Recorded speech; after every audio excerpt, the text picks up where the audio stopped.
Let me fucking scoot back a little so I don't punch the microphone. Hey, come listen to our podcast, yeah. Please listen, it's a hitch. If you don't listen to our podcast, yeah, then you are a bitch. Maybe that one. Hello, everybody. Welcome to another fantastic episode of Filmoscopy Podcast. I am your host, Owen. With me is Lance. Say hi, Lance. Hi there. And Cody. Say hi, Cody. Hello. All right. Beautiful. No, it's more along the lines of Cody. Playtime. Yeah, Cody sent a picture in the Madden group chat, which is Jacob, Alex, and me and him. And it's like I said something like, "I can hear this picture," and Cody sent the picture of that priest from Scary Movie 3. right as he says, Cody.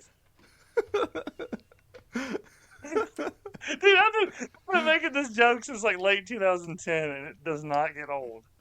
Dude, I think around that time I was like on a Scary Movie kick. I was trying to watch all of them, and then like before I could get to 4, like I watched the first 3, and then like right before I watched 4, they took it off of whatever streaming service it was on. It's like fuck, and then like 5 isn't on streaming service. It's like damn it, man. But I did watch 3, so you all go. Lance, go ahead with your Sony stuff. Stephanie's pulling in, so I need to like run downstairs and talk to her for a minute. All right, cool.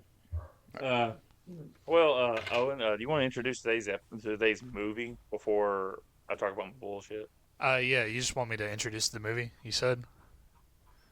Yeah, just like explain like your thought process going into this, and explain, I guess, because it's not a normal movie title.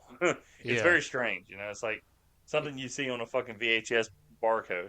Yeah, so the movie we did today is THX 1138, which is George Lucas's directorial debut. He did like one student film before this, but this is his first full feature length. Well, this was the student film, if I'm not mistaken. No, so the student film there's a 60. There's a 1967 version, and I actually watched a little bit of the 1967 version. It's like a 15-minute short film.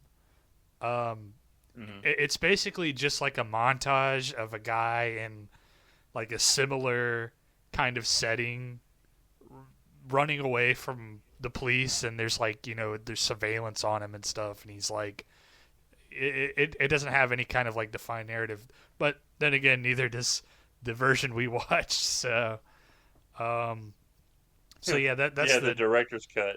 Yeah, so that one was specifically written just by Lucas. It didn't have American Zootype or Zootrope. Sorry, let me redo that. It didn't have American Zootrope producing it.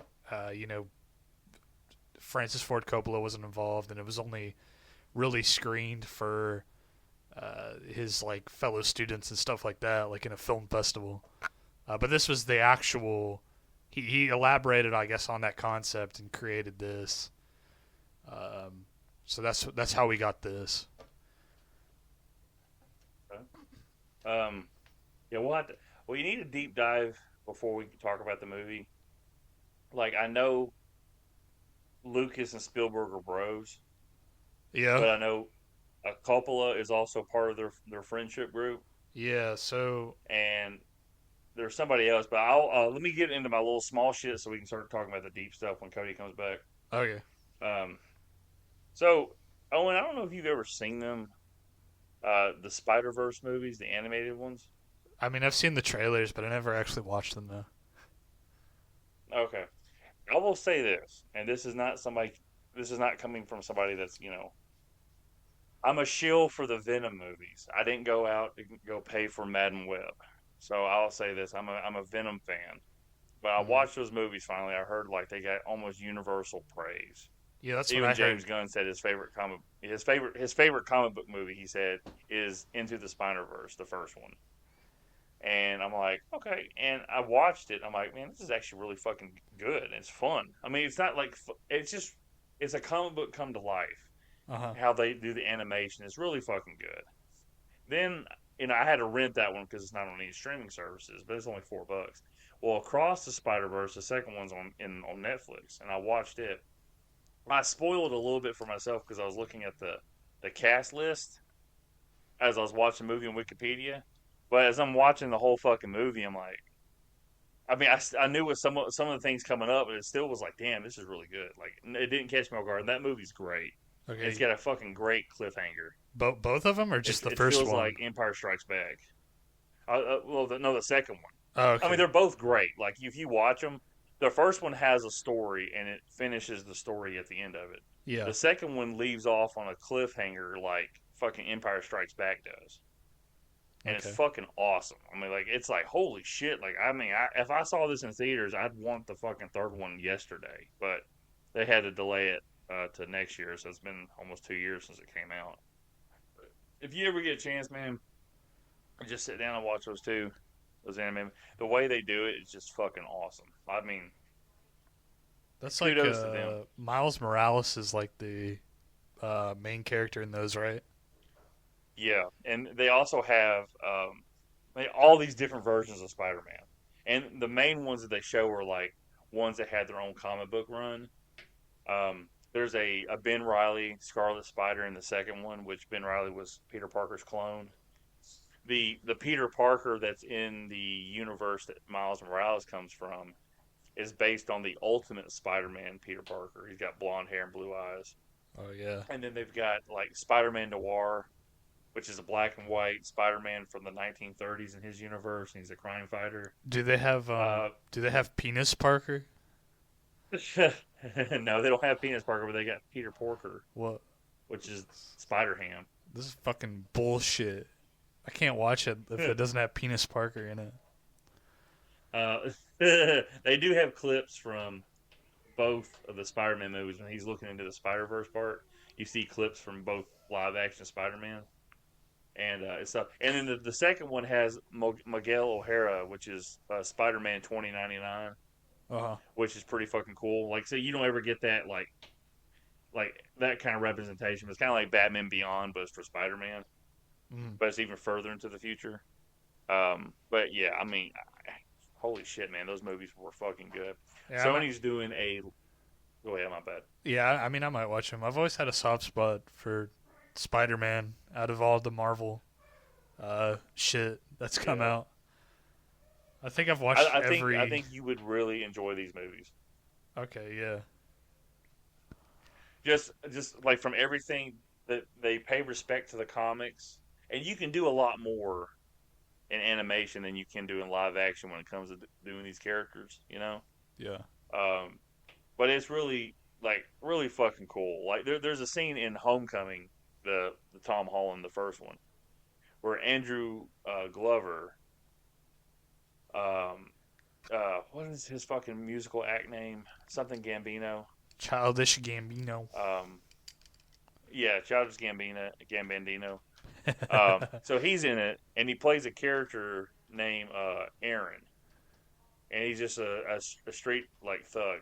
And he mentions he's doing it to try to help keep his nephew off the streets. Well, his nephew is supposed to be Miles Morales. So, in the second animated movie, like his own Uncle Aaron is actually the Prowler in the first Into the Spider-Verse movie. Well, in the second one, Across the Spider-Verse, you see Andrew, Glover in the Prowler costume held captive. And he's like, yeah, this is the Prowler, not your Prowler. But it's his uncle, so they have a moment they kind of stare, which is kind of cool, just to have like that kind of live action, just acknowledgement to the character. Yeah. But yeah, like I said, man, it's so fucking good.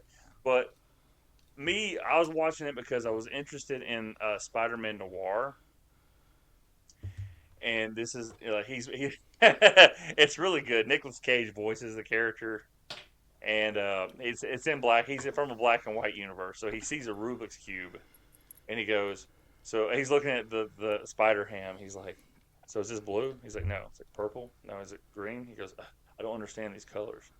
And when he's doing the cube, he tells him when he's going back to his universe, he goes, "I'm taking this cube. I don't quite understand it, but I'm gonna try to," or some shit like that. It's really fucking funny. So I'm saying all that, the Spider-Man Noir, it's a take on like Dick Tracy and just those kind of old detective stuff. It's probably also a little inspired by Batman, if I'm not mistaken. I mean, they never come out and said it, but I mean, it's very Batman-like. He's a private investigator instead of a reporter and shit. So all this to say, um, they're filming a show right now. It's going to run 8 episodes for Amazon Prime, and it's called Spider Noir. So they're doing Spider-Man Noir in live action, and obviously it's probably going to be black and white. And the thing is, they got Nicolas Cage to come play him live action, which is cool. Nicolas Cage is crazy anyway. But as discussed in previous episodes, the deal Sony made with Disney, I guess they can't use Peter Parker as a name. And I'm assuming they can't use Spider-Man unless it's the animated version, so they don't cause any confusion, because this show is called Spider Noir, not Spider-Man Noir. Legally distinct noir. Legally distinct, yeah. And they also changed his character's name from Peter Parker. He's Ben Reilly now. So they're just going to use the Ben Reilly name instead of Peter Parker. I'm assuming since it's live action, they don't want to cause He goes, any ruffle feathers with Disney. I'm not Spider-Man. I'm legally distinct Spider-Man, say? Hey, dude, there's a couple scenes in that where he talks like that. When he's like talking to the Miles Morales Spider Noir, it's fucking hilarious, man. Nicolas Cage fucking kills it in that role. I'm excited to see this live action show. Because I'm assuming there's a lot of green screens. I'm assuming it's gonna be like probably black and white, Sin City style show is what I'm thinking. That's the only thing I can come up with when I'm thinking about it. I don't think it's gonna be like true, like just live action, and then it's just that. I think it's gonna be kind of like Sin City, like things are gonna be highlighted in like color that we can see, but everything's gonna be black and white. Okay, yeah. So that's what I'm thinking, but I'm pretty excited for that. The Spider-Verse movies, I'm late to the game. The first one came out in 2018. The second one came out in 2023. They are fucking fantastic. Like, if you're skeptical when I say go see the Venom movies, don't be skeptical to go see these movies. Like, Cody will, anybody that watches them, there's like, oh, man, this is great. Only people who probably wouldn't like it are old people that just don't want to watch cartoons. So I couldn't show it to my dad and be like, man, watch it. He might get bored of it. I'm like, this is fucking fantastic. Like, and then the fucking bonus scene in Into the Spider-Verse is the greatest bonus scene I've ever seen in my entire life. They, you watch, it's not going to be like, oh, you already know Spider-Man 2099. Well, he goes, all right, we're going to go to Earth 6. And he does this little watch thing. And he teleports to the Earth.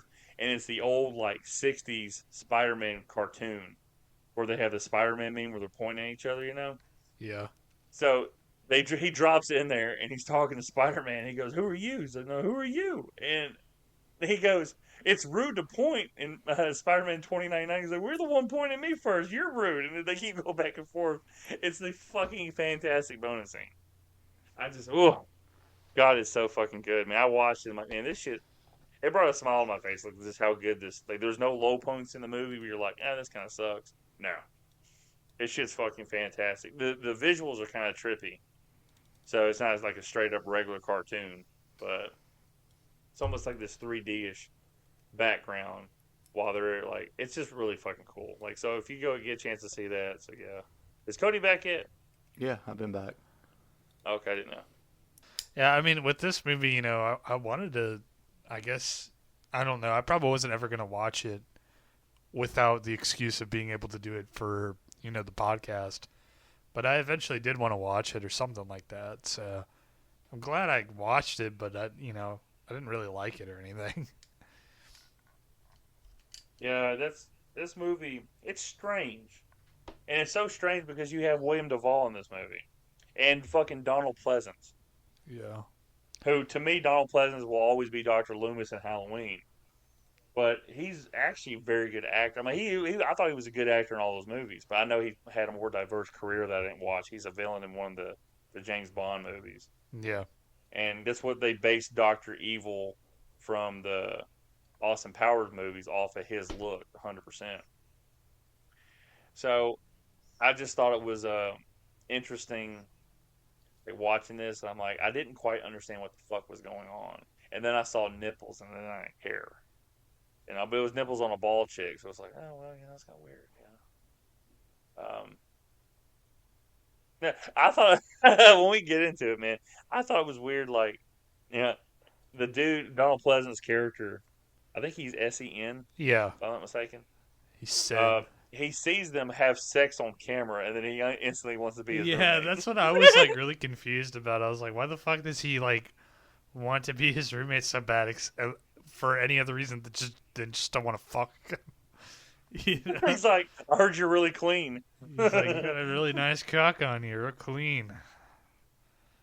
I can suck that shit clean. Yeah, I don't know. His whole just character in this movie, I don't know. I don't really understand why he's there except to have, I guess, Robert THX like snitch on his ass. And I guess to have another character in the fucking white room.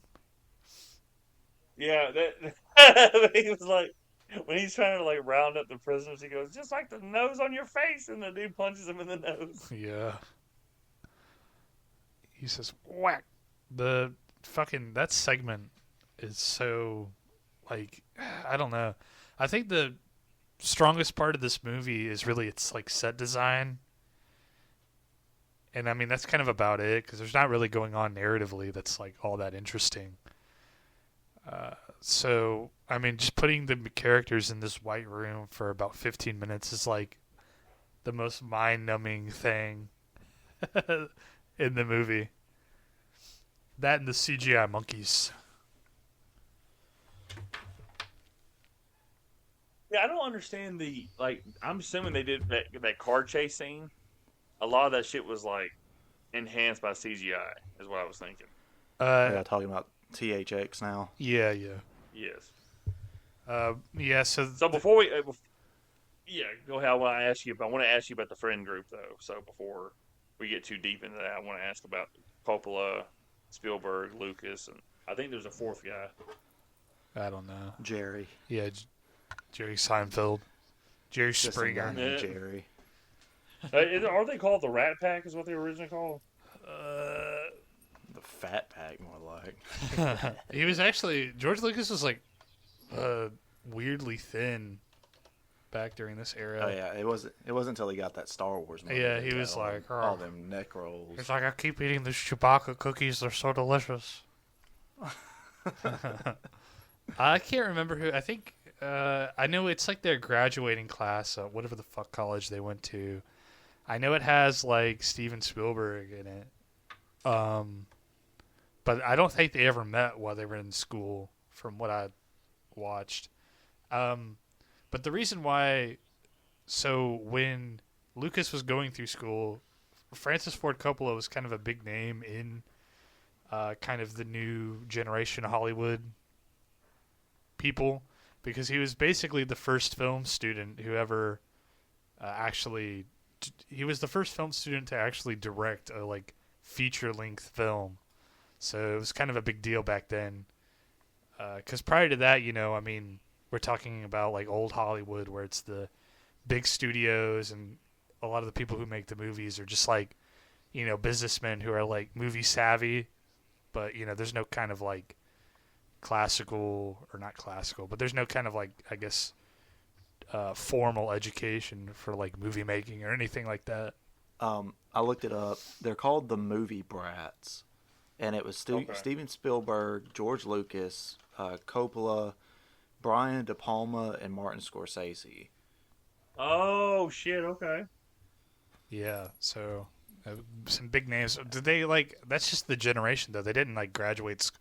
I know. No. It was a name given to them, I guess, by some author or journalist or something, that like just to like indicate that they are those five are the ones like most responsible for shaping Hollywood as we kind of know it. Yeah, I mean, Steven Spielberg and George Lucas, they're a big reason why we have the blockbuster kind of thing we have now, with E.T. and Star Wars and shit. Yeah, I don't even Indiana Jones, motherfucker. Out of those names, the only one I'm not really familiar with is Brian De Palma. He did Scarface and what is that other one he fucking did? But yeah, he did Scarface. Oh, I gotcha. He did Body Double. He was also, if I'm not mistaken, hold on, I want to look up the filmography. Because he was connected to them as like a producer. Hold on one second. Speed. No, it's not that. He did The Room. Fast and Furious. 5. We're 5 fast, 5 furious. But oh yeah, De Palma was the director of Carrie. Oh yeah. Oh, okay. What is the fucking? Hold on, I gotta look this up. Hold on one second before we go any further. I gotta find out who did this movie. Did y'all give your general opinions on the movie yet? No, not really. Okay. I guess we could. Let's see. Well, I mean, I don't know. Hold on. I mean, because I know that at least Lance and I'm sure, have never seen this movie before. So. I mean, I guess we could start with that and just say kind of... I mean, obviously, I've never seen this movie. I just picked it, because I don't know. I probably wouldn't have... I was telling Lance I probably wouldn't have ever have watched this if it weren't for the excuse of watching it for the podcast. But I kind of wanted to get around to watching it just, for shits and giggles, just to see kind of what the beginning of George Lucas's directorial career was like. And did you? So I guess to go ahead and be blunt, I didn't like this movie. I thought it was like really bland. I mean, there was some interesting visuals and stuff, but I mean that's about it. The narrative felt really bland. It's kind of like the raw essence of George Lucas, I feel. And I was thinking about it last night. I was like, this is like the most George Lucas movie ever. Like he can't, like there's hardly any kind of like complex narrative. The characters are like barely anything, but it's full of ideas. And that's like George Lucas in a nutshell. If hey, you guys know when fucking E.T. came out? It was in the 80s, wasn't it? Yeah, like, if it was early 80s? I think it was early 80s. Extra testicle. 82. I just find it funny that Spielberg obviously made that movie, but he was an executive producer 2 years later on Gremlins and shit like that. So it's just, the guy I was thinking of, I thought Brian De Palma. I knew he had done Scarface. So I was thinking of Joe Dante, who was a horror director who worked with Spielberg on his other projects and stuff like that. So if the for me with all right, Porky Pig, you're like if it did. With well, that's about what the government overlords sound like in this movie. They're just those whole sequences are so goofy to me. They're like, oh yeah, the 741s, they're crazy, man. And they're like, well, it's like, anytime like I don't even know what you call them, the people running the place, anytime they get on, like it shows any kind of dialogue from them or them sending calls in or talking over the intercom and stuff, it just sounds like a bunch of gobbledygook. Yeah, it's just technobabble. Like technobabble. Yeah, it's just nonsense. I get, and they don't they don't really like give you an idea of what they're talking about. Yeah, I mean, I guess what I picked up or what I thought they were trying to do in the scene where he's getting poked, or not poked, but where he's getting tortured from the screens is like maybe he's trying to do like something where it's like these guys are kind of having like this water cooler talk while they're basically torturing this guy maybe. But I mean, the rest of it where you have like the cyber android dudes and they're doing like, now do the 348. It's like, why the fuck does this need, like, we don't need to hear them say this. Like, it means nothing. Yeah. Yeah. I mean, well, and like again toward the end with like when he's running away in the car and they're like, officers 125 away. Officers 115 away. 115 what? What does it mean? Is it Deca No one knows meters. what it means, but it gets the people going, Cody. But I wrote a letterboxed review on this after I finished watching it, and it's just a short paragraph, but I think it sums up pretty well my thoughts on this movie. It said the first part of the film gave me serious alien vibes, at least when it comes to the atmosphere. Mm-hmm. But that faded pretty quickly. It feels like the story was trying to say something, possibly about what could happen when a government is allowed to take autonomy away from its citizens. I just don't think it got the point across. Mostly the story felt like a small, insignificant tale in an otherwise more interesting world. A lot of the dialogue, especially coming from the officials in the world, felt like a bunch of nonsense. Yeah, I mean, I think that nails it perfectly square on the head. The thing is even with this kind of like narrative, this dystopia, maybe it was a kind of you had to have been there thing for a lot of these people that see this as like kind of a cult classic or something. Because the way it is to me is like there's been better dystopias depicted in film since, so maybe we're spoiled in that way. Well, just like even then, like the atmosphere part of it, right? Like going back to Alien, I mean, Alien has such amazing atmosphere in it, and I'm talking about the first one. Yeah, but amazing atmosphere. You don't and like that's the, really what. What about Aliens? You don't like the goofy? Well, I don't like the. I'm not as big of a fan of like the whole like macho marine bro type shit. Like it's just very 80s action movie. Yeah, I mean, because it's a James Cameron movie, right? So he's like the elevated, the thinking man's action director, basically. You want to know what has good atmosphere? One Night in Paris. One Night in What about? Never mind. But even like. It's just like, but that's like it's gone pretty quick. I think, or it at least lost its luster a little bit. When you saw titties, because it kind of got into just. It felt like it was trying to build to something and then just kind of like flatlined. Yeah, and I feel like the flatline happens, and I mean maybe it wasn't at the same time for you, but whenever he gets arrested and then sent to the fucking white dimension, it is like it is by God the most fucking boring movie I've ever seen.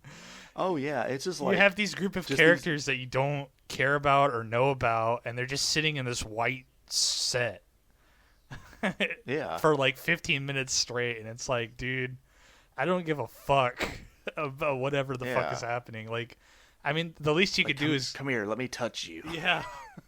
I mean, I don't even know what the fuck was happening. There's like some kind of implied rape going on or something. I don't know. Well, he started petting him. Like, I don't know. Like, and I guess I get the overall thing with this, right? They basically have essentially used medication to enslave their population. Yeah. And they use them for work, and they basically require them to take these certain medications. That way, they basically just stay sedated forever. Mm-hmm. And for some reason, I can't remember, he stops taking the medication and ends up having sex with somebody. Yeah, well, he doesn't. So he stops taking the medication because his roommate, who has already, has already stopped taking the medication for some reason. And she's trying to basically, get him to stop taking his. So she fucks up his medication while he's eating after he jerks himself off with the masturbation machine. Right. And then, they get punished for that, or he gets punished for that. Yeah. I'm assuming she does too, but I don't even recall if they ever show her again in this movie. And after, he's arrested and all that. And then he escapes. And that's it. I mean, it's like, yeah.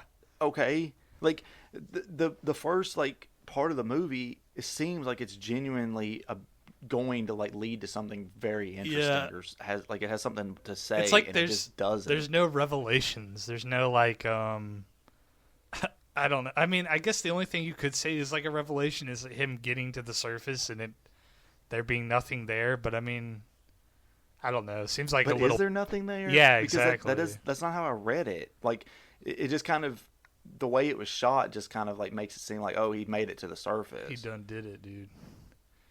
But for all we know, Yeah. he could have just come up in an area where there's no like buildings or anything He's in. above ground. He's like, you don't see it, but behind the camera's Las Vegas. Well, I think it's implied he goes up and he sees the sun setting. I think it's implied that there was supposed to be, like, there's supposed to be a world above the ground still. Like, they're just in some kind of private little sector and enslaved in some shit. Yeah. Let me read this to you real quick, guys, about the movie Titanic. Somebody posted. I thought this was good. Growing up is understanding that in Titanic, Rose decides to throw away a $250 million pennant in memory of an unemployed man who she had sex with one time.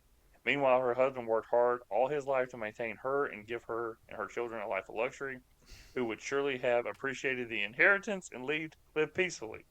She could also have given the pendant to her granddaughter, who took care of her whole life. The real villain of the movie, gentlemen, no doubt it was Rose. And it says, no, to clear this up, any confusion that this post might have started, Jenny from Forrest Gump is also a HOOR whore. So I was like, I just saw that pop up on Twitter feed. I'm like, you know what? I always thought about that. Jenny. Rose was such a bitch in that movie. Shoot. Like, the biggest slut. You're like, I had sex with this dude one time, and he was the love of my life. I'm like, you are fucking, like, yeah, she's like 90, bonkers. like fucking 8 years old. She's like 110. She's like, that was the best dick I ever got in my life. Hey, she, when she drops the... Savannah pointed this out to me. Savannah loves Titanic. When she drops the pennant in the ocean, she's like... Wait, she says... She just makes a little noise. She does, she does like an audible, like, I guess like a sob or some shit. No, she's like smiling, like it's almost like a giggle. Oh, okay. And it's just like, what if she starts like, she start laughing? And like, okay, Grandma. Laughing. Oh, when she's old, she does a little giggle. I didn't know that. Then again, I haven't sat through all of the Titanic. Oh, buddy, I'm picking that for the next movie. Fuck you, all right? Damn. Okay. No, I was thinking about this. Like, this is one of the few movies that we've had in a while other than the Friday the 13th movies. It's like an hour and a half. And I'm over here like, okay, what am I doing after Friday the 13th? I'm like, okay, I'm going to do the Venom movies. All three of them are like an hour and a half, hour 45, cool. And I'm like, I really want to do the Snyder trilogy. But I'm like, all right, Man of Steel is 2 hours and 45 minutes. Batman vs. Superman is 3 hours and 3 minutes. Zack Snyder's Justice League is 4 hours and 3 minutes. Do I do this to the guys? And I go, yeah. And then I did a little rose when I made that decision in my head. She was remembering that dick she got. She's like, oh, it put it in my ass. He had that dirty lower class dick, full on blown. I'm gonna say this to anybody that's listening: if your girlfriend lets you put it in her butt, she's a keeper. She's a keeper. I'm gonna say that right now. What was I gonna say? There was something else that I was just thinking about in that movie. I don't know. This is the fucking, like, when they're having sex and then for some reason, I don't know why people do this. It bugs me. But like, like the windows fog up and she was like putting her hands up on the window. Yeah. And it just leaves like fingerprints that bugs the shit out of me. I was thinking about that because I was going to work last week. I can't remember if it was like Monday or Tuesday. But I have a buddy that doesn't have a ride to work. He lives close by, so I give him a ride to work. Well, my windows, because it's getting colder now, and I don't get off the toilet in time to run downstairs and turn my truck on in time to warm it up. So I had that condensation that's cold. It wasn't quite frost, Uh-huh. And so I had, rolled down the window a little bit. It's fine, it's no bad. I told him it's fine. He rolled down the window, used his fingers to clean off the windshield. I thought, man, I just Windex that. Not even his sleeve, the dirty bastard. I'm like, I told him, like, roll it, no, it's going to have fingerprints. He goes, oh, I'm sorry, bro. I'm like, ugh, fuck, dude. I just spent 30 minutes trying to get all the fucking streaks off my fucking, like, 3 windows I look out of in my truck. And I'm like, the motherfucker just fucking got fingerprints all over So it. You think this is funny, you piece of shit? Lance, you haven't said how you feel about this movie. I think the audience can kind of gather how me and Cody feel. Well, the highlight of the movie to me is Donald Pleasance, S.E.N., the guy, like, when Cody wasn't here, we were talking about, like, he sees THX have sex with his woman and goes, I want to be his roommate. Yeah. And, He's just like, I heard you're really clean or some shit like that, and I'm like, okay, I don't know what that is, but then he's trying to do the little prison speech around everybody up. He's like, it's just right there, like the nose on your face, and the dude just socks him in the nose, and it's fucking fun. I love Donald Pleasance as Dr. Loomis, and I said that he was the inspiration to Doctor Evil in the Austin Power movies because he was a villain in a James Bond movie and looked just like that. I think he's the highlight of the movie. William Duvall is just kind of like, I don't know what to do with this script. There's not really much of a script. Everybody else is quite forgettable. Um, this movie was like, man, I ain't gonna lie to you. It's an hour and 30 minutes long, and it took me like 2 hours and 15 minutes to watch it because I kept pausing it and like was looking at other shit. I don't know why I just don't let the movie play and watch my YouTube movies. But I feel like, okay, look, I need to pay attention to the movie as out of respect. So I'll pause the movie and start watching videos for like 10 minutes and go back to the movie. Like, if I just watch this movie, it'd be over by now. I'm like, yeah, I gotta watch this other fail video. Hold on. So yeah, this movie is extremely just. There's a reason why it lost money, and it's not good. I can see where. I don't think fucking he would admit it. I can see where this might have had a touch of influence on Blade Runner, but it's just fucking rough, man. I mean, it's so weird that you have like William Duvall and Donald Pleasance, and I was thinking like, I think the next year is when Godfather comes out, right? 72. Let me look. I think so. So Coppola is him and Lucas are boys, and they didn't agree on the script. And Lucas didn't agree that the script was good either, so they had somebody else come in and help them rewrite the script. Yeah, they didn't. But They didn't Coppola like was the an original executive draft producer. or something like that, and so Lucas and Yeah. Walter Murch, who has himself written for The Godfather 1, 2, and 3, as well as Apocalypse Now, Yeah, so was brought in. he's a Coppola guy. Yeah, they I mean, it's this is the second movie produced by Coppola's in-house production company. So Yeah. But then again, like the next year, they have William Duvall in Godfather, and Godfather is one of the greatest movies of all time.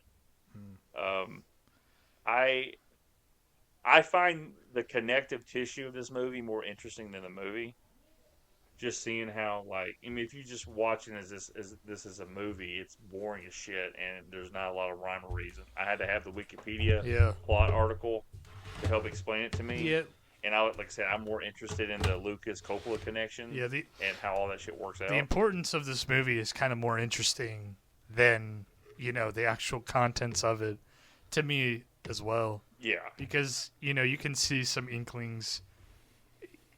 How this movie performed and everything was what directly led Lucas to do Star Wars and usher in, like I said, the blockbuster era of movies and everything like that. So it's just kind of crazy to think it's an interesting first step for a filmmaker. This isn't like Robert Eggers doing The Witch, which is an extremely well made movie. It's just interesting to see Lucas, and like I said, I think Lucas after this did that musical movie. Jesus. Yes. American Graffiti. Is it a, he did that, is it a and then musical? Star I Wars thought it came was along just after like. that. I thought it was a musical. I thought it was just like a coming of age thing. Oh, maybe I'm thinking of Grease. Coming in my trial. No, it's coming in my. right. I was going to say coming in my. I might do that one next, but Um, I don't know if I even want to do that one. No, fuck you, man. No. All right. No, I'm just kidding. You can do whatever you What'd you want. say? No, I just like I say I said fuck you. You don't. But I'm like, no, I'm just kidding. You do whatever you want. Oh, okay. But no, it's just like I said, the connective tissue because like in American Graffiti, there's Harrison Ford's cast in that movie, and then he gets cast in Star Wars like a couple years later. It's just funny to see like you wouldn't watch this movie and think, well, in 6 years this guy's gonna put out the biggest sci-fi movie of all fucking time and lead a multi-billion-dollar like a company at some point. No, that just doesn't happen. Like you don't think this movie's like, man, this motherfucker's gonna make it work. He's gonna be like, And it's just like he sees the total control in this movie, even with the director's cut, and this movie's ass. Like regardless, like this is we watched the director's cut. There's like 4 versions of this movie. Well, We watched the director's cut, the one that Lucas is like, yeah, this is the one I want to put on DVD yeah, in 2004. but we know how Lucas is with re-releasing shit, and I feel like this one, from what I've seen in YouTube videos comparing the two, it seems like this one got equal to, if not worse, treatment than the original Star Wars movies. Like, this movie got fucked up in a lot of ways. I wasn't paying attention to this being a director's cut until Oh yeah, they look the fucking scene with awful. like the It was CG like monkeys PS2 or whatever. game. And I was like, wait a minute, and then I pulled up the thing where it said, I went back and looked at the title. Or whatever, I mean, and it's like, there's oh, a yeah, the lot George in Lucas this movie director's that's cut. been like that makes sense. digitally altered with CGI and shit. A lot Yeah. of backgrounds and stuff. I totally get it, but this movie, and I don't think there's anybody on this planet that has an emotional connection to this movie unless you're just a hardcore George Lucas Star Wars supporter. And it's just like he fucked this up too, or it's just like no. This movie had to be good in the first place to get fucked up. You should see some of the letterbox reviews for this. Like people talk Like the there's Coming some of reviews on Christ. there that talk Yeah, about I've this like seen- it's the fucking I've seen like such a greatest sci-fi mixed movie ever overall made. reception in a lot of circles. It'll be like, you'll see people, they'll be like, dude, George Lucas predicted the fucking future, man. And it's like, most of this plot is like aped from 1984 and fucking Brave New World. Like, it's not like he was like necessarily fucking. This isn't untrodden snow here, you know. But yeah, this is not. you have people like that, then you have people like us who are like, yeah, it was kind of bland. So. I do agree with Cody. Like the setting, like you were talking about, like the settings were great, and Cody was saying that the atmosphere, the first part of this movie, was really good. Yeah. And I'm like, yeah, I get that too. It looks, I mean, for a 1971 movie, he did a Yeah, really good job for his first There's cool. directorial thing. But then when you start getting into Lucas's weakness, which is word on paper for someone else to read. Yeah. I don't mean, that's I was like, 100% right. His script writing is like got to be the weakest thing about him. It's rough. I mean, he can come up with a general idea, but you got to have somebody translate his ideas to paper for dialogue. When it comes to dialogue in this movie, like I said, you don't know what the fuck Donald Pleasance is saying, but I will give that man credit. He looks like a crazed individual. But it's weird to me that he's like praised, but he's also someone who's in a controlling position, like monitoring shit like that. Yeah. And then all of a sudden he acts. It's just fucking weird. Like, so we made that joke. Like, he's like, it's like, I want to fuck. That's why I want to move in. And the thing was, the Wikipedia article told me, and I missed it if I wasn't paying attention. When it came to his lady friend, I could not. Is her initials L something? It's Luh. Luh. So Luh. They say on the Wikipedia article that she was consumed, and her name was reverted to another fetus or something like that. I don't ever remember them saying like she got killed. They shoved stuffing up like her that. ass and had her for Thanksgiving. That's the last I ever saw of it. No, scratch that. There were leftovers later. Yeah, He's like, she sir, shows up. I think you need to get on television and say there's no such things as UFOs. And he goes, don't spell in front of me, damn it. She shows up in the white place and they fuck once more, but after that she's gone.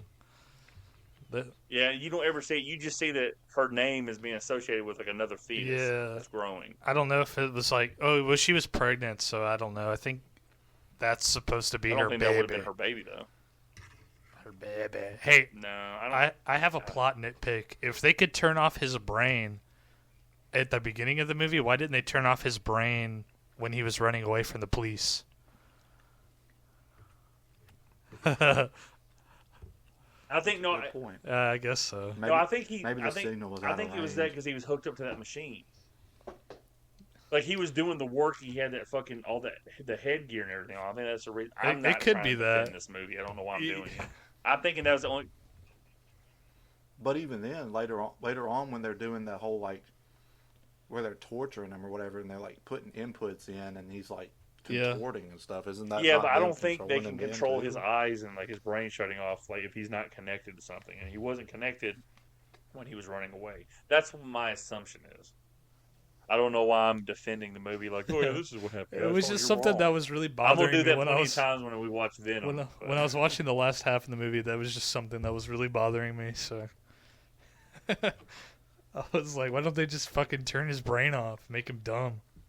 I like how you go, and this isn't me making fun of you. I just think it's funny how we just said like, oh yeah, the worst part about this movie is the dialogue, and then you go, hey, I got a plot complaint. Like what? I mean, what plot are we talking about? Yeah, I mean, it just doesn't make any sense.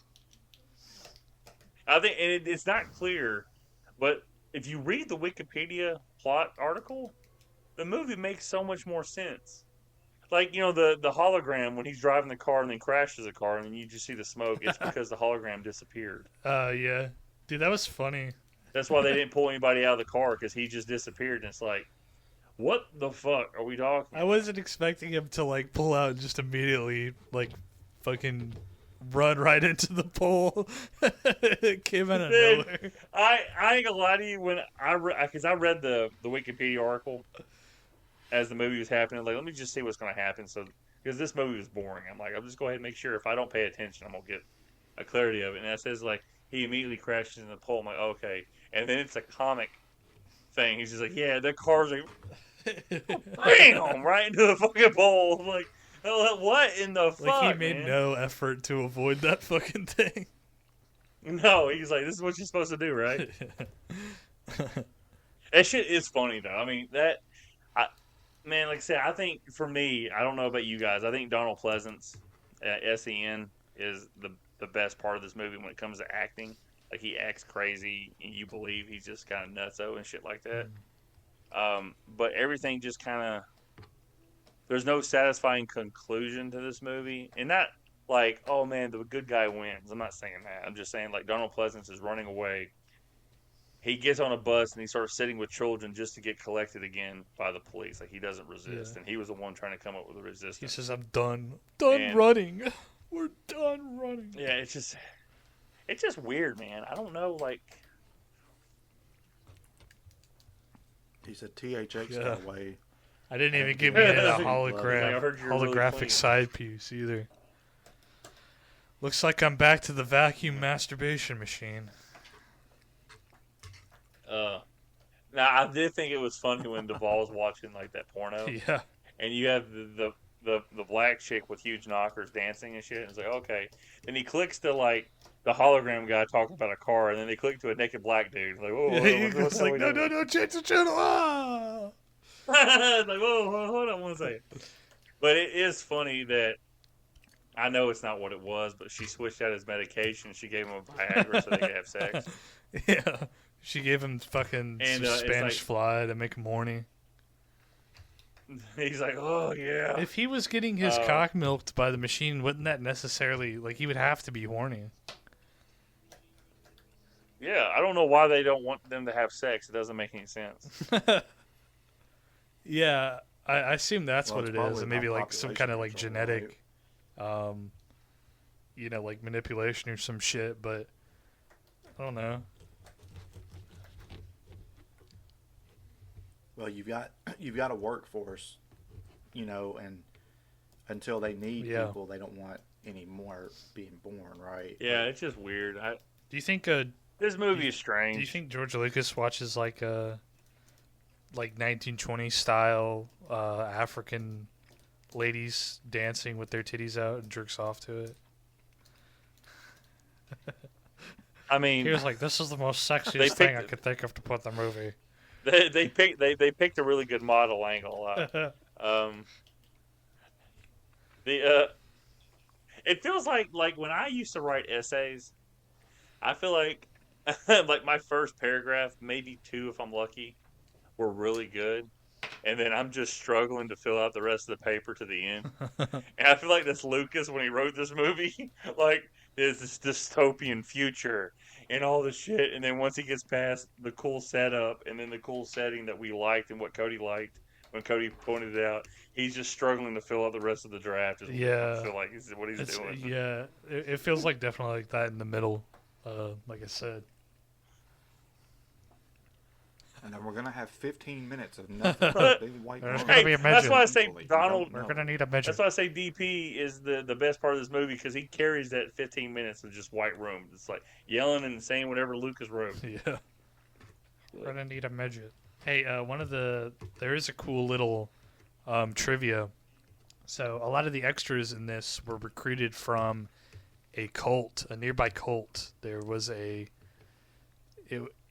Well, they weren't a cult yet. They become a cult. Yeah, they were like a drug rehabilitation kind of support group, and they would make the members shave their heads, and then I guess as time went on, they became like some kind of violent, crazy cult, like that did. Yeah, hold on. Let me look it up real quick. 'Cause I was reading up on that too. Their leader was George Charles Lucas. Manson. Let's see here, production. And they still come out every Comic-Con. Okay, many of the extras were recruited from the nearby Synanon, an addiction recovery program that later became a violent cult. So, I think they were like Manson-esque, so, like as time went on. So. Well, they were Manson-esque, but they had a really big church building, so they had money. Yeah. The Manson was just like this dirty-ass fucking hippie. Right. It was like, hey, go do this. He's These people are like, no, we got a really nice house, but you're going to go do some crazy shit because we're super religious. Well, they were like, man, I'm so glad I'm off of heroin, but I need something to fill that What if I urge. just commit What if I just go violent kill some domestic people? terrorism? And real quick, the sound company or sound logo that Lucas comes up with, it says THX. He took that from this. Right? Yeah. So, If anybody remembers, it was something you could not skip on a DVD. I think you can skip them on Blu-rays, but it's something you could not skip on a DVD or a VHS when you're watching it. They had that THX like sound thing, and it would get real fucking loud. And, and it's like, holy shit. Do you know the story behind like what THX? Well, that's what it became. But do you know the story behind like what it was originally? It was a movie. We talked Yeah. about this. After the Sound movie, of but George before Lucas, they like, put the it on penis everything, was it was George Lucas basically came up with like it's a set of standards that he wanted every movie theater to follow to have a similar audio quality between movies and everything. And then eventually they plastered it on everything, and it kind of lost its meaning. So that's why it's on all those fucking movies and shit now. Yeah. I haven't watched Andor. I'm just going to the Star Wars thing real quick because I was thinking like you were talking about THX. That's what the influence it was on movie theaters. Yeah. I'm assuming he made a good amount of money producing that. In Andor, there's a episode where he's in a white room prison doing like an assembly line, and it's supposed to be a nod to this movie THX. So I haven't watched Andor, so I wouldn't fucking know. Yeah, maybe. But so yeah, it's There's also a sex scene in it, which is also a nod to this. I'll say this: that woman, I know she didn't get paid a lot of money, but she did not mind showing her titties twice. So good on her. Oh, yeah. It's really weird, man. I ain't gonna lie. Like It was Yeah. it was the 70s. Baby. Everybody I'm was not seeing gonna titties. lie. Like it's weird when a woman has a shaved head like that, and then you see them having sex. You're like, wait a minute, hold on a second. Your brain's like, hold on. You're like, who am I supposed that's to? a woman, right? Who am I getting horny by? Like I can't tell now. The hair is the reason. And it's funny, but it's real funny they didn't pan down in because she would have had like that 1969 bush grown out. Yeah.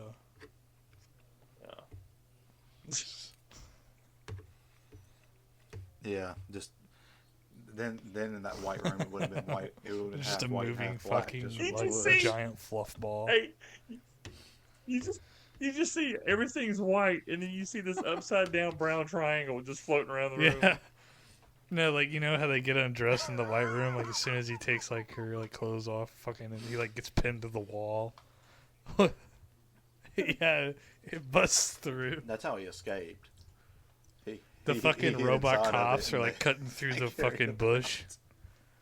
They're like, find him. The fucking voices, the recording, everything will be okay. The door seems to be stuck. Can you unlock it for us?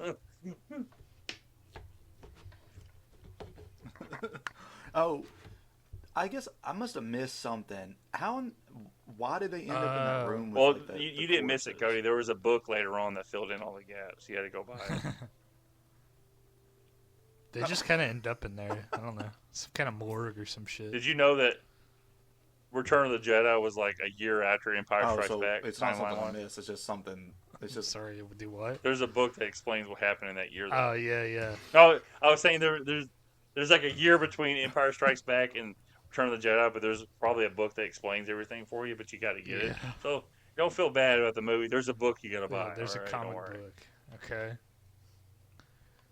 Yeah. No, they got arrested because, well, there's a couple signs throughout the movie, like they think he's a drug Why don't addict because she keeps going in there grabbing the pill bottle, and then the one time he goes to grab it, he falls down, like he passes out because his anxiety's so fucking bad or some shit, and then he gets moved out. Oh, she gets moved out because SEN Donald Pleasance wants to move in and get some of that dick, and then he gets reported. So I think everything happens in like a quick little cycle. Like when he gets reported, that's what puts the spotlight on THX and shit like that. It's really fucking weird. And then What makes THX get arrested is he the performance at his job. He like fucks up something critical that I guess if you were on those drugs he wouldn't have fucked up. So yeah, because she was telling him not. It's really fucking weird because she was like, "You'll tell on me," and he's like, "No, I won't. I promise." And then they leave the room. She goes, "I have to go. I have to listen." It's like, wait, what? You were telling him to rebel. I mean, you're over here like fucking just being a whiny little bitch anyway. And then it's really fucking weird. Like the movie is as vague and as thin when it comes to dialogue and explaining shit. It's like this movie needs some exposition to explain what's going on, and Lucas is like, "No, I'm too hip for exposition. Fuck that." There's going to be a book later that's going to explain it. hey, so. Too hip to Yeah, be hip to be square. You know, Huey Lewis wrote it because of this.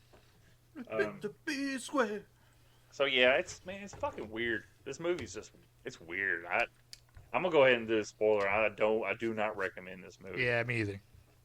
There's nothing groundbreaking. The history lesson, like the making of documentary that's like 15 minutes long, is probably more interesting than the movie.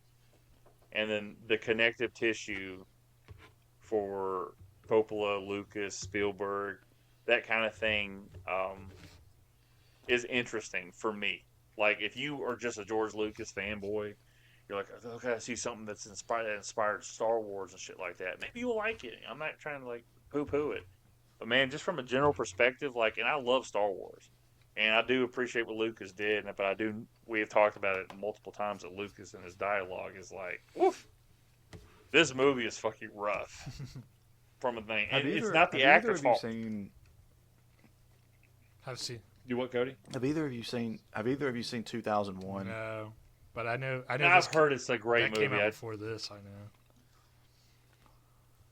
To me, I wonder if I know 2001 is also one of those movies that just people adore. But I wonder because just the few things I've seen of it, it kind of gives that same sort of feeling that the beginning of this movie gives off, right? Like the dystopian, very When did that come out, sterile Cody? kind of future. Huh? When did What? 2001 Space Odyssey come out? Was it 69? 68. I'm pretty sure. 68. Well, so this movie had a genesis of a fan film in 67. So unless he had an ear or he was buddies with, what's his name? Fucking with Stanley Kubrick. Yeah, if he was buddies with or had an ear with Kubrick, maybe that was. But this was a fan film he had planned out in 67. Like when they released this on DVD, they put the 67 fan film as a bonus feature, and Owen was talking about because he watched it. So there was already the nugget of this idea. Now maybe he did take a little influence from it, from the setting. But like I said, I really think he just ripped off, like Owen was saying, like 1985 and Big Brother. Yeah. And shit like that. World So and shit. I mean, hell, Lucas would never admit that he stole anything from another director anyway. So He said a whole new world. Well, I was sitting at home just stroking my chin, and I had a revelation. Cody, you remember that video you showed me where they had that fake Lucas? And he goes, "You want to touch the neck roll? Go ahead." And he goes, "Okay." Cody showed me this people like fucking 8-9 years ago, and it was a couple years old when he showed it to me. And they were just making fun talking to Lucas. He's like, "So what do you say about the Star Wars fans who are upset that you changed the movies?" He's like, "Fucking." And you see this really exaggerated neck roll underneath Lucas's Adam's apple. He goes, "Do you want to touch the neck roll?" And the guy, the interviewer goes, "Yeah, I kind of do." He's like, "Yeah, go ahead, fuck it, touch it." And he touches. He's like, "Oh wow." Damn, I don't even know what to look for to like find that anymore. I wish I could. If we could find that fucking clip, that has to go in this episode. But yeah, it's just weird. Like, this movie lost like $1 million or like $900,000 in the box office. I don't even think it made any kind of fucking money. And the thing is, you have like Donald Pleasance and William Duvall, two great supporting actors in movies, and it's not their fault this movie sucked. Yeah. So the budget, the budget was 700. Oh Jesus, the budget is listed as $777,777. That's lucky. And then the box office was 2.4 million. What the fuck? Hold on a second. The film received mixed reviews from critics and underperformed at the box office upon its initial release, but has subsequently received critical acclaim and gained a cult following. What in the fuck are these people smoking? The numbers must be Like- fucked. I mean, it is Wikipedia, so they must be counting something weird. Well, look, there's the movie was a commercial flop, and it earned $945,000 in rentals for Warner Brothers. Let's see here. A contemporary survey found 7 favorable, 3 mixed, and 5 negative reviews. So this fat fuck, Roger Ebert of the Chicago Sun-Times awarded the film 3 out of 4 stars and wrote, "THX suffers somewhat from its simple storyline, but as a work of visual imagination, it's special and as haunting as parts of 2001: Space Odyssey, Silent Running, and the Andromeda's Thing." That's Roger Ebert's review, right? Yep. That fat fuck. He said, I give He's it- like 3 out of 4 stars. Get fucked, okay?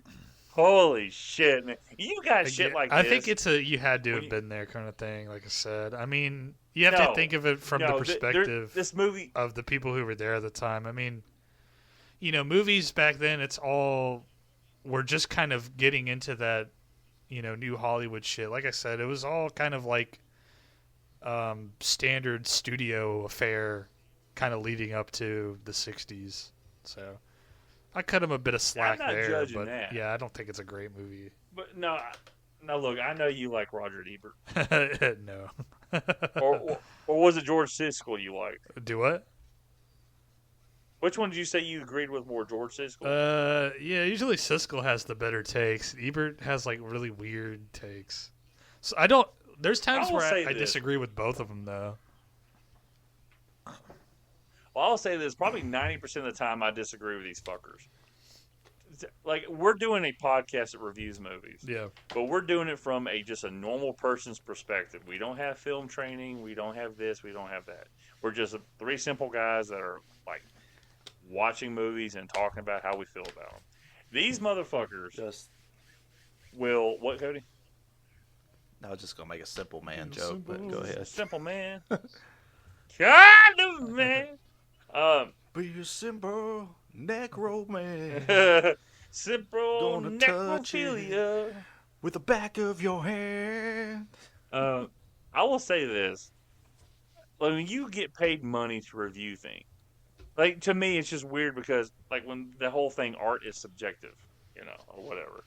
So if somebody goes into something and they like, I really like that movie, and then they hear other people trash the fucking movie, to kind of fit in, a lot of people will be like, yeah, the movie's not very good. So it doesn't really, like, there's a very, like, mob mentality period in everything in the world, like, if you're in the minority or something.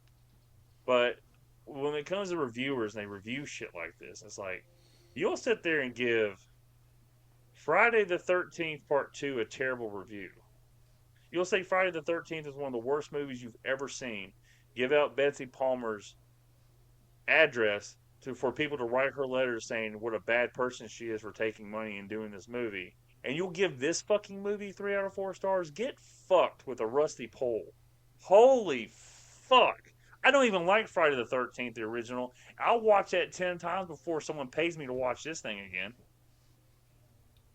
Like, holy fuck, man. That kind of shit that makes no sense. From a visual perspective, oh, so it looks cool, you gave it 3 out of 4 stars, you fat fuck? When's the last time you saw your pecker? Oh, yeah, you're dead. Never mind. Ugh. That shit just irritates me when I read that. I'm like, 3 out of 4 stars? You've got to be fucking kidding me. And Siskel gave it 2 out of 4. Here's the best part. This is what Siskel said. The principal problem with this film is that it lacks imagination, the essential component of a science fiction film. Some persons... Who says persons? It's people. Some people might claim that the world of THX 1138 is here right now. A more reasonable opinion would hold that we are facing the problems of that world right now. Time has passed the film by.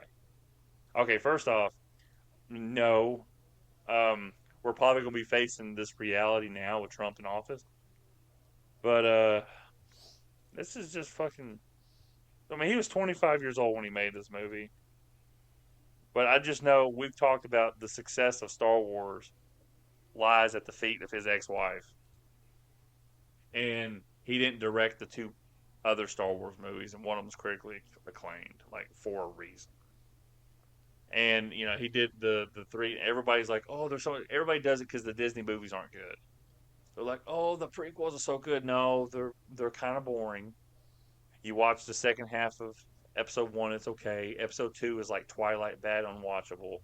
And then Episode 3 is cool because you're eventually going to get to Vader, and for some reason, Natalie Portman looks really hot in that one. So that's the only reason to watch those 3. And you got great actors in those movies. Everybody's like, yeah, they're kind of so-so. So that's got to be on the person who directed it or wrote it, you know? So that's just how I feel. It's like, fuck, dude. That's just how I feel.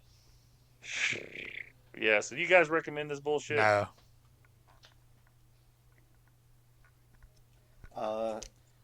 No, I can't. I mean, there's better movies of this like ilk from that same era that are worth watching over this. I mean, you could watch it with all paint dry, and then be like, yeah, man, it's better than THX 1138. Have you? Here's my recommendation to the audience. In 2009, the movie Moon came out. That's a really good movie. If you want sci-fi, watch that instead. There you go. Hey guys, I got a suggestion. Just watch Ed, Ed, and Eddie. Guys, if you've ever seen Alien Resurrection, that's sci-fi. You should watch it. Have you guys ever? No, I'm just kidding. Fuck everything that they just said. You want to watch science fiction? You go watch fucking Predator. That's the only fucking science fiction movie that's worth a shit after Star Wars. If you want to watch a really good science fiction movie, I got a little film for you. Alien versus Predator. Deep Throat, buddy. You ain't never seen nothing like that. Man, this is rough. Like, I'm trying to think. Like, say, other than Donald Pleasance, like even William Duvall is just kind of there. And he's a great actor. I just looked. Hey, it's so Robert. He's just kind of there, but Donald Pleasance, seeing him just be like wild-eyed and crazy, I'm like, I love Donald Pleasance anyway. He's great in fucking all the Halloween movies he's in. Yeah. So it's just funny to me that, like, even they couldn't say this movie. Everybody else is kind of like, you know, that chick, L-U-N, what is it? Yeah, L-U-H. Oh, L-U-H. That chick who played her, she only played in like one other movie, and then she did just a bunch of plays in the San Francisco area, and then she moved up to Oregon and continued acting in plays up there. She's a wife and a grandmother, though. That's cool. There's that. I mean, anybody whose titties I see, I kind of look up who this person was. So. You gotta do a follow up on them. Oh, sure enough, man. Facebook stalking. Like, who's this? Okay, here we go. All right. Sorry about that. I dropped my phone. Sorry, guys. I dropped my dick. Hold on a second. I gotta pick it back Dropped up. my nuts finally. This is this old dude. I don't know who it is. Like, I know it's a meme, but it looks like Martin Scorsese, and he's crossing his legs and he squishes his nuts. He's just like.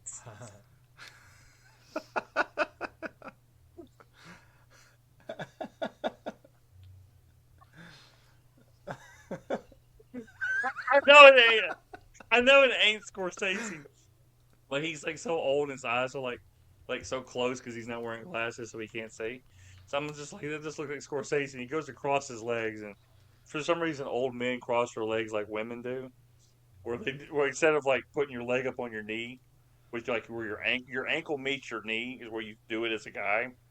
Women just completely cross their legs like they're covering up their vagina, and he does. There's sharp pain that he feels. You audibly see it. He doesn't make a noise. You know what I'm talking about, dude? No. I gotta find it. He's just like, ah. He's on stage too. We'll put the audio of it in the end of this. Ah.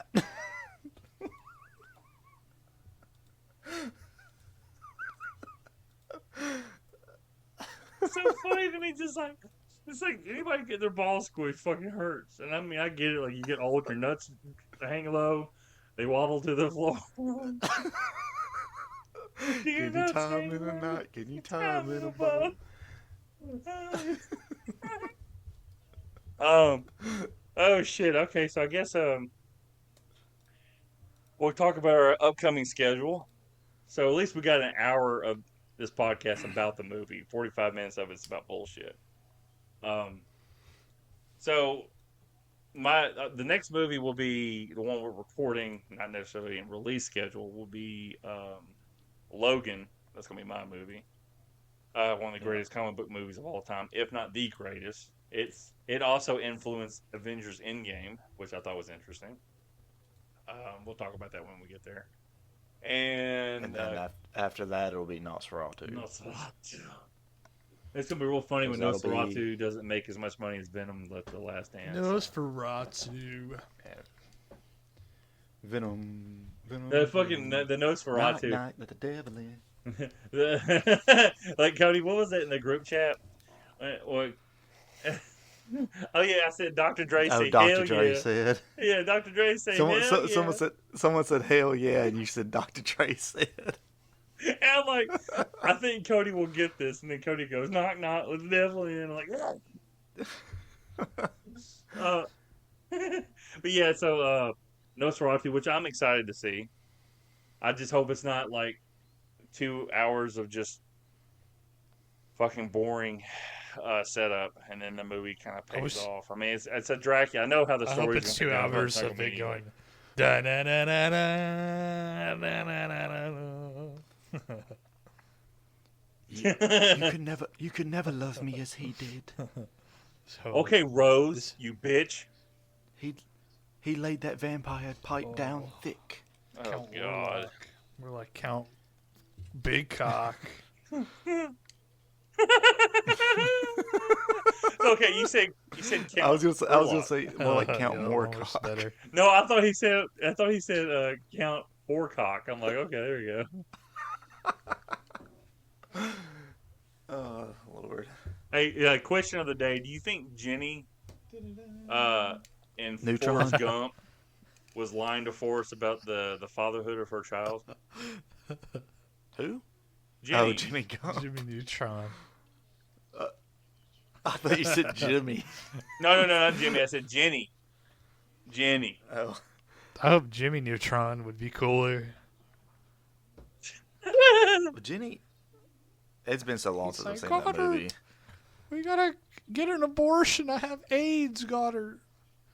And then Sheen's like, "No, Jimmy, God. don't kill yourself, Jimmy. No, don't." Ultra Lord says, "Don't kill All right. yourself." All right, I think it's time to Jim. end this. All right, Can't kill everyone, yourself, Jim. thank you for.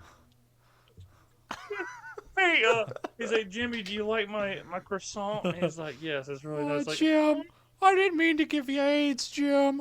I'm sorry. hey, everyone, you listened this far, that probably got cut out. But thank you for listening. Subscribe to us on Spotify, YouTube. We're on Facebook. We're on X. We don't have Blue Sky yet. OnlyFans. OnlyFans. There's a PayPal account, Enigmatic Vein. Just go ahead and send us some money. Yeah, just like the video or podcast. Shoot us a comment. As always, finish him with your cock. Nice.